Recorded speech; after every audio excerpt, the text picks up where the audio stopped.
Hello, Mark Red Larson here for the Dreamcatcher podcast. Thanks for joining me. So I'm actually doing this early in the morning, probably look like it too. And got my hoodie still on and all that stuff. And today's episode just came to me a little bit ago. It's called Dreamcatching 101. And I got to this when I've been thinking about how people react in their life and how people in society, especially in the United States, act, from day to day, moment to moment. And I believe there are mindsets, the way people deal with the world that dictate to a point how far you get in catching your dreams. And basically, I'm going to go through the ones I think that are most likely to least likely to catching your dreams. And I'm going to start with the reactor. That's how people that just don't think, they react to every situation. They don't take the time to say what the consequences will be or possibly be on this decision that they made without thinking. They just reacted to the situation.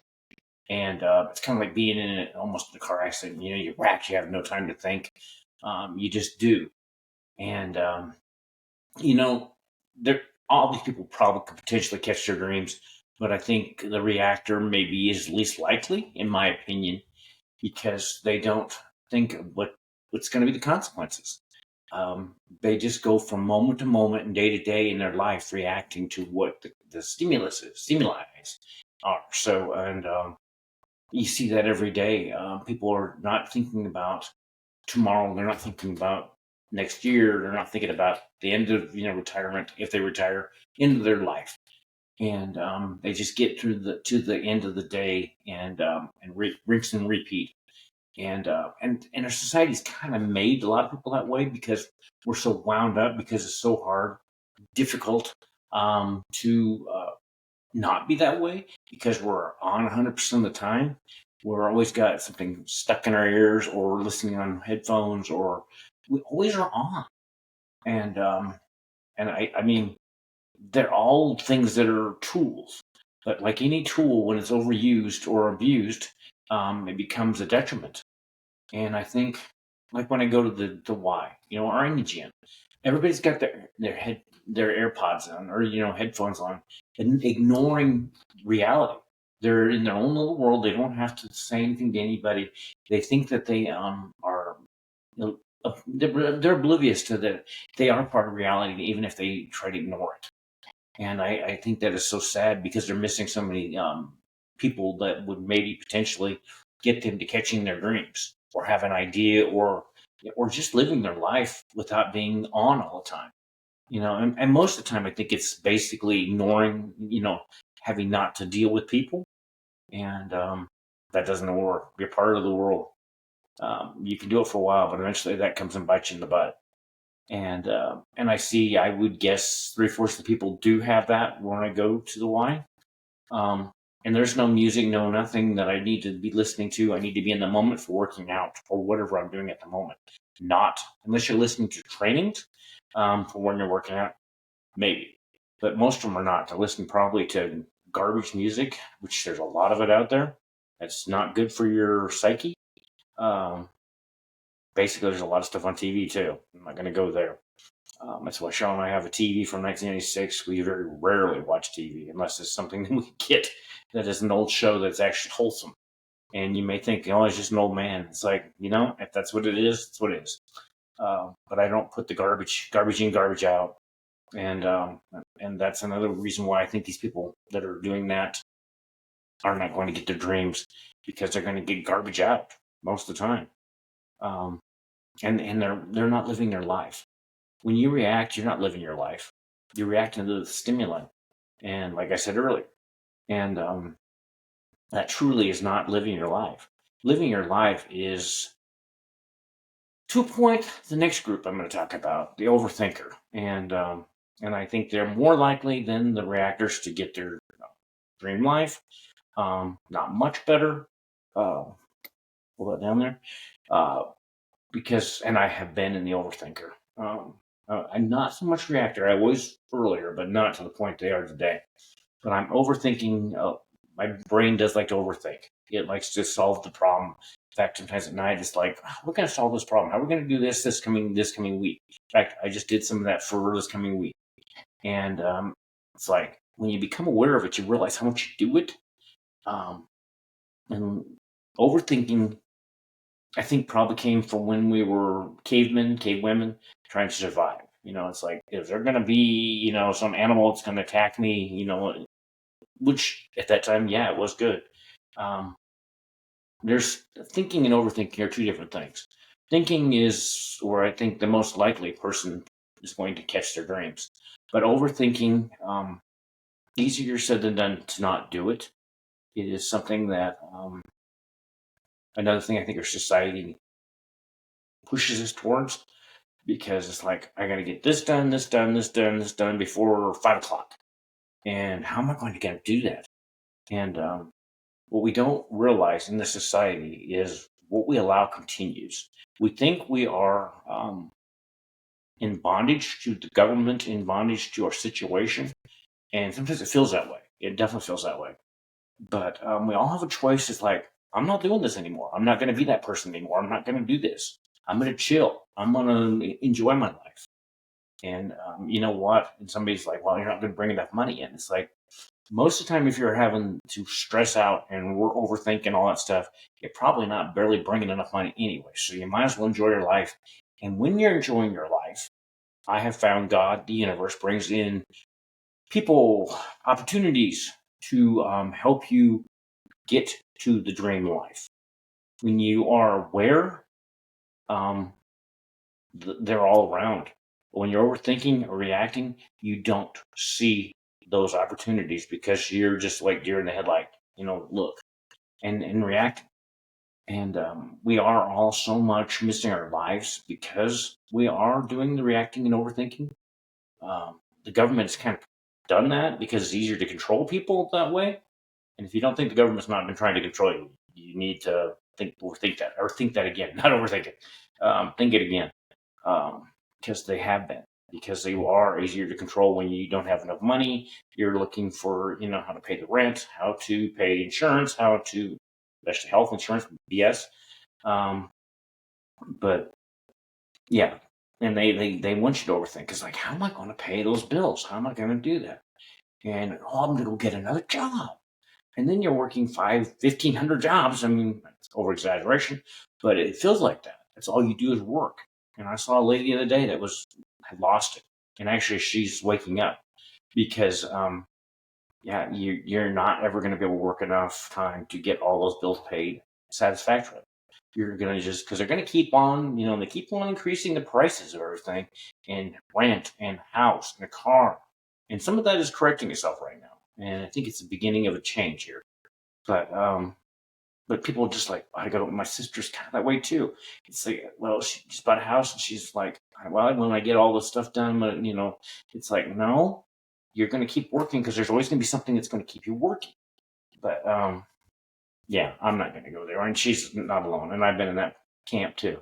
But I don't want to seem holier than thou because I have done all this. That's how I can even sort of talk about it. I'm not an authority on it. Don't ever want to be either. I just want to help people. And it's like, you need to wake up to your situation. When it's not getting you to the point where you want to be, the answer is not another job. It could be another job where you make more money with less hours, potentially. But I would look at that very closely. So, but we all just like, well, I'm gonna go get my fifth job, And the lady, like she said, she had no time to ever see her parents or her kids or anything. All she was doing was working, barely making enough money to pay bills, and some more not. And what's the solution is that? You might as well go the other way and take the risk, because you have to take a risk. Um, and what risk are you not? You're not really taking much of a risk, because you're taking a risk that one day you're not going to be able to do those jobs. And then you're going to be in the same situation where if you'd done it before, you'd had maybe more control over it. But when you wait for it to happen, you don't have control over it at all. You have to react. Never a good place to be. Never. So unless you're in a car accident, you want to react very quickly, or almost car accident. So, but I digress. But yeah, and then the thinker. That's my third group that I think is most likely to catch their dreams. And not saying the other ones can't. I think it's just more probable that the thinker is going to, and not the overthinker. The thinker thinks, "What do I need to do to get to that point?" And then I'm not going to do this. If it takes this, I need to move and do a different way, because that's where I'm finally at to a point. I still go back to the other ones, and I should put my hat on. And yeah, because you think it's like, okay, I'm going to put this much time and effort in there. If it's not doing it by, and maybe be flexible on the timeline. But it's like, if it's not working out, then I'm moving on to something else. But some of us get stuck. We think that, especially out of school, that we are stuck and we have to always do that. And it's like, there's no rule saying if you started being an attorney or whatever it is, that you have to continue being that. That's another thing where people that are stuck like that don't catch their dreams because they think there's like something unwritten rule that they have to do what they started out with. And I can tell you that I've changed from restaurant management, shoe store manager, farming with my dad, handyman, and now podcaster. So I'm been all over the spectrum, and they've all had their merits. Handyman was good, farming was good, restaurant management was good, except I never had any life. Shoe store management sucked. Podcasting is awesome. So, but yeah, you don't have to stay there, because 101, you need to, if you have a dream, you're gonna have to go for it, and then kind of sit back and give it to God. God knows what you need. Surrender. And I've told you that many times on this podcast with Sean. I've been through the last year and a half where we had to surrender. And surrender, God brings the resources to you greatly. And the people He's been bringing to me for this podcast coming up have been epic. And maybe public speaking this coming month, in January. Maybe beyond this podcast, which is amazing too. I'm having an interview with him coming up pretty soon at 6 a.m. in the morning. And yeah, I mean, I would never thought that in this group that I might be speaking in front of is a group of leaders. And I'd be honored. We'll be honored. I will be doing it. I'm putting it out to the universe. Just like this 15 Minutes of Fame podcast. Yeah, God puts everything in your place. Just tell Him what you want, and He makes ways of getting it done for you. Sometimes it may not seem that way, but God works, as the old saying says, mysterious ways, extremely mysterious ways. But He gets it done, and the people who He crosses. I mean, there's been some people when I'm in the hot tub over at Y, the people who come into the hot tub. It's been epic. I mean, that must be my word for the day. But it has. It's just like, that was you got. So don't overthink it. Think what you really truly want. What is your dream? So many people have kind of forgotten. I always ask that when I'm kind of doing vetting people to see if they'd be a good fit for the podcast. And I mean, most people remember, sort of. But don't forget those dreams. Those dreams are given to you for a reason, and you were given the wherewithal to do it. But don't overthink it. And it may not look exactly like you're thinking either. This dream of helping people show them their gifts and show them the way. I have no idea how God's going to make that come out for sure. I can kind of see it, but yeah, it's going to be amazing. So it's already been amazing. And surrendering is very good, because that's another thing we always overthink it, how we're going to do it. A lot of times, if God doesn't want it, He won't allow it to occur anyway. So we always think we have the wherewithal to say how this is going to go. Not so much. Yeah, we can direct it, and God will put that in your thought and your mind. But whether He wants it that way or not will be the way whether it occurs. And most of the time, he lets me get the way I want it. But there's times where it's like, nope, that is not going to happen. We're doing it a different way. And just think, it's like you got God, you got this person, this entity. I don't know what we're going to call it. I mean, whatever it is, wherever He is, her is, they're there supporting you every step of the way. And don't overthink it. And sure, don't react. React maybe in a positive way, a nice, controlled, positive way. Because I think that reaction is good. But most of the time when people are reacting to today's society, especially the United States. It's like I think it's out of fear because they're acting as like, I'm not going to have enough money to pay rent. I'm not going to have enough money to pay food. I don't know what I'm going to do with my kids for daycare. I don't know what I'm going to do next month when we have this event going on. I don't know what I'm going to do. So we react, and we have to figure out how we're going to do that. And we can't sleep because our brain's trying to work and react. And what a way not to live. Easier said than done. I know that. But it's just, it is truly catching dreams, put it out there to the world, universe, and truly make sure it is your dream you want and not somebody else's planted dream in your mind.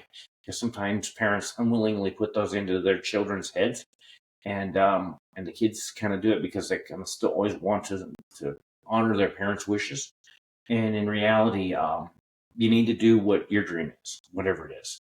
If it's whatever it is, if it's raising alligators, or making artwork out of tires, or who knows, the dream could be anything.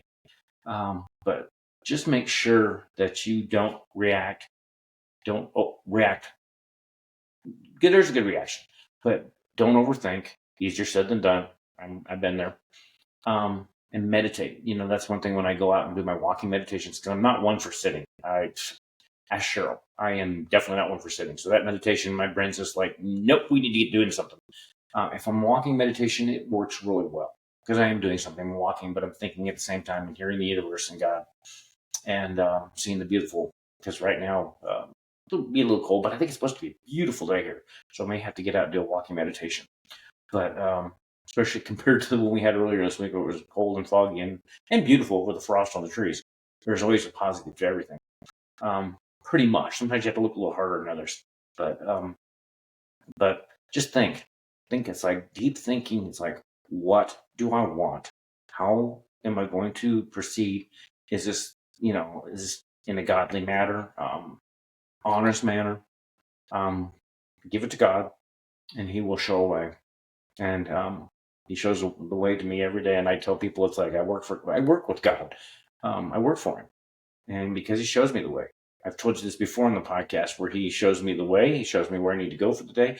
A lot of times He dresses me, which is strange. And it's just all epic. The people that He crosses in my path, because there's only way it could be that way, because I cross some people at the exact right time. So then you just, you think it's like, I'm just going to give it to God and pray. Because these people I get on here now that are wanting me to provide food for them, especially in Africa, and you got a lot of countries in the world that have suffering people, and I can't do it as a person as of yet. It's an organization that I will be forming in the future. Not for sure when that will be. God will show me. That we will be more likely to support those kids and hungry people. But I also need to have a way where these kids and people can get out of that situation. Because like I told somebody the other day, it's like when you feed them, you're feeding them and making them full for one meal. And you basically become their person. Because if you go away, they go hungry again. That's not a solution. That's not an end game.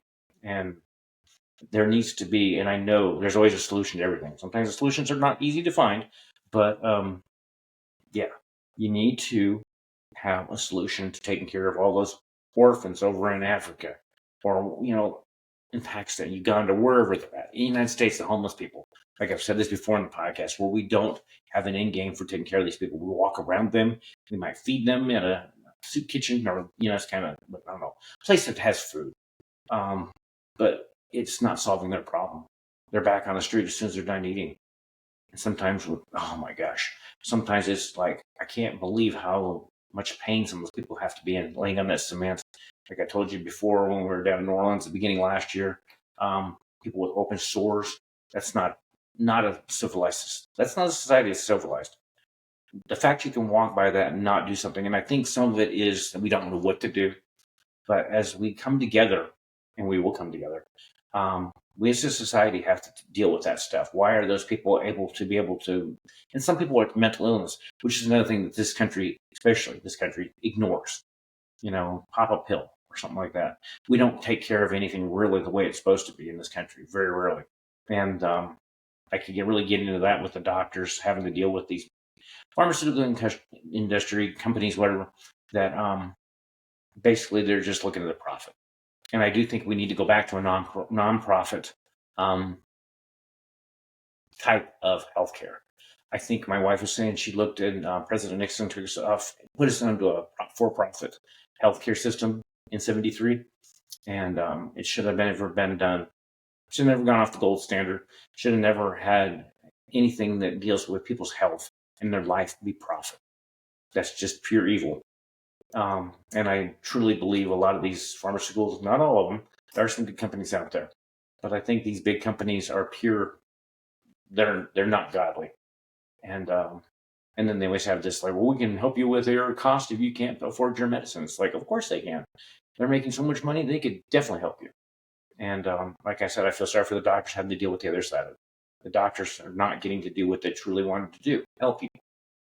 And they run doctors through like cattle.